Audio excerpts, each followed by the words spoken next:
সীমান্তে বিএসএফের হাতে হত্যার ঘটনা কোনো নতুন বিষয় নয়। আন্তর্জাতিক আইন ও দ্বিপক্ষীয় চুক্তি উপেক্ষা করে একের পর এক বাংলাদেশিকে হত্যা করে চলেছে ভারতীয় সীমান্তরক্ষী বাহিনী বিএসএফ। সীমান্তে কাঁটাতারের বেড়া নির্মাণ নিয়ে যখন উত্তেজনা চলমান, ঠিক তখনই গত 3 দিনে 2 বাংলাদেশির উপর গুলি চালিয়েছে বিএসএফ। বিস্তারিত জানাচ্ছেন আরিফ হাসান। বাংলাদেশ সীমান্তে বিএসএফের কাঁটাতারের বেড়া নির্মাণকে কেন্দ্র করে উত্তেজনা বাড়ছেই।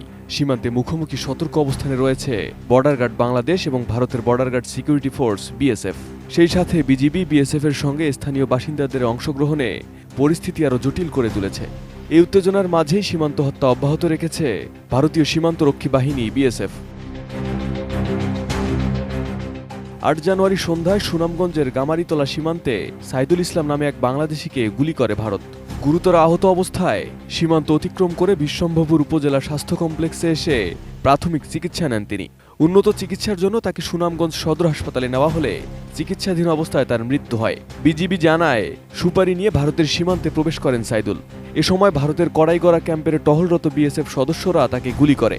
এ ঘটনায় বিজিবি ও বিএসএফের ব্যাটালিয়ন কমান্ডার পর্যায়ে পতাকা বৈঠক হয়েছে। বৈঠকে বাংলাদেশি যুবক সাইদুল ইসলামকে ভারতের ভেতরে গুলি করার বিষয়ে প্রতিবাদ জানানো হয়। কোয়ালিটি সম্পন্ন আন্তর্জাতিক মানের CMT500W CSRM committed for better still. 10 জানুয়ারি আবারও সীমান্তে গুলির ঘটনা ঘটেছে।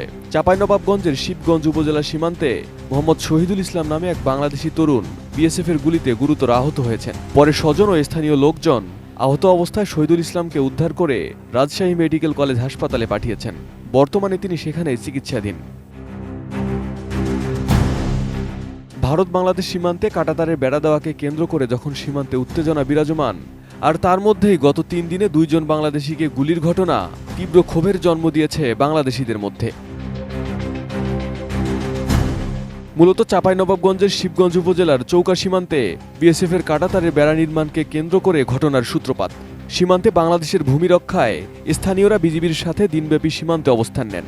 একইভাবে ভারতীয় নাগরিকদেরও বিএসএফের সাথে অবস্থান নিতে দেখা যায়।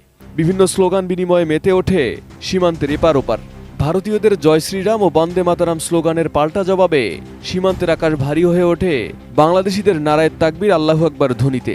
এ সময় সীমান্তে অতিরিক্ত জওয়ান মোতায়েন করে ভারতীয় কর্তৃপক্ষ। এদিকে সীমান্তে সতর্ক অবস্থান নিয়েছে বিজিবিও। Arif Hasan, ATN news.